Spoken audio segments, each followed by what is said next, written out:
आज विश्व एथलेटिक्स में गति का प्रतीक माने जाने वाले उसेन बोल्ट ओलंपिक रिकॉर्ड भी आदिवासी बच्चे तोड़ सकते हैं, बशर्त यह है कि उनको भी शहरों जैसी सुविधा उपलब्ध कराई जाए।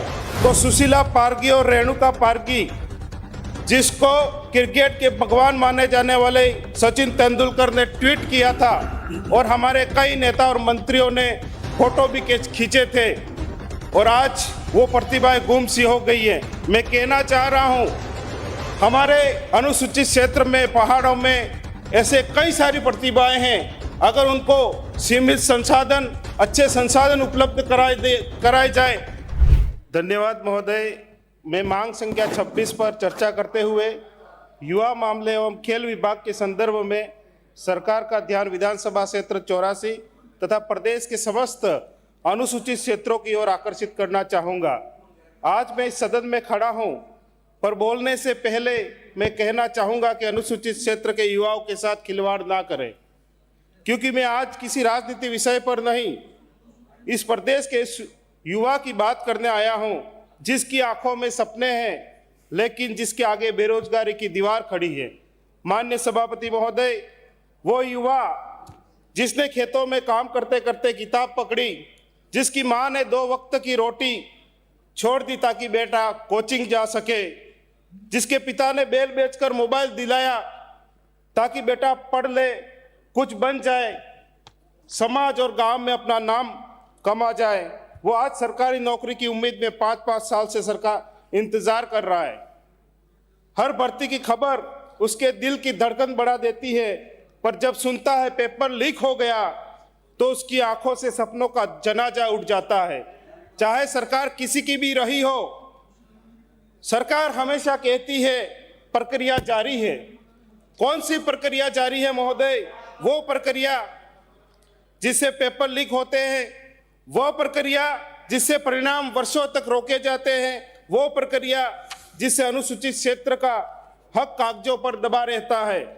और सबसे ज्यादा पीड़ा आदिवासी क्षेत्रों के युवाओं की है, जहां ना कोचिंग है, ना गाइडेंस है, ना डिजिटल सुविधा है, ना नेटवर्क है, फिर भी वो जंगलों से उठकर प्रतियोगिता की दुनिया में कदम रखता है, पर सिस्टम उसे वहीं गिरा देता है जहां से उसने उठना शुरू किया था। माननीय सभापति महोदय, अनुसूचित क्षेत्र का युवा नशे का शिकार हो रहा है, पर यह नशा कहां से आ रहा है और कैसे आता है, इस पर भी सरकार काम करे।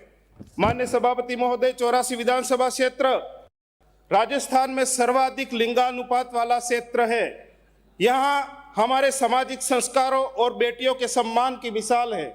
जब हमारा क्षेत्र बेटियों के सम्मान में अग्रणी है, तो खेल सुविधाओं में भी हमारी बेटियों को अग्रिम प्राथमिकता मिलनी चाहिए।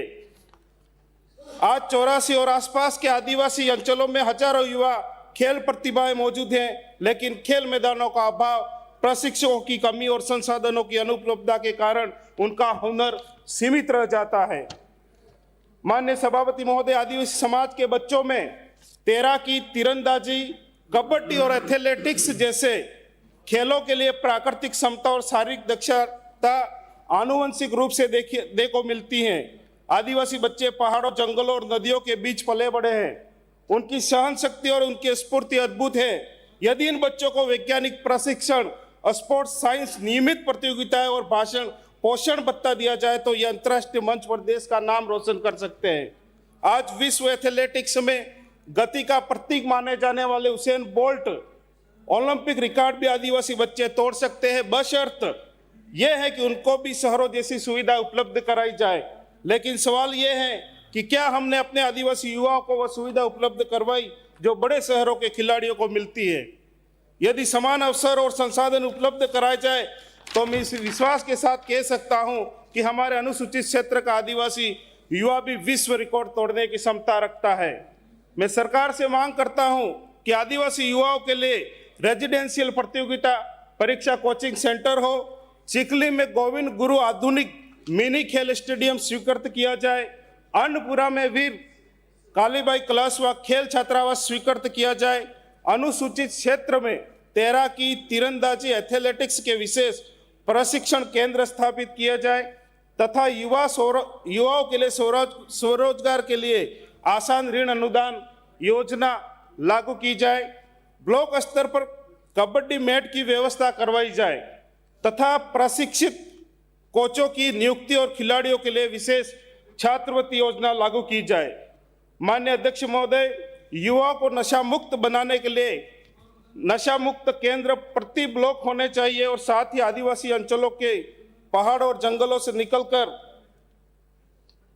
खिलाड़ी ओलंपिक में स्वर्ण पदक जीतकर भारत का तिरंगा लहराएंगे। माननीय अध्यक्ष महोदय, हम खेलों की बात करते, अनुसूचित क्षेत्र की बात करते हैं तो सुशीला पारगी और रेणुका पारगी, जिसको क्रिकेट के भगवान माने जाने वाले सचिन तेंदुलकर ने ट्वीट किया था और हमारे कई नेता और मंत्रियों ने फोटो भी खींचे थे, और आज वो प्रतिभाएं गुम सी हो गई है। मैं कहना चाह रहा हूं, हमारे अनुसूचित क्षेत्र में, पहाड़ों में ऐसे कई सारी प्रतिभाएं हैं।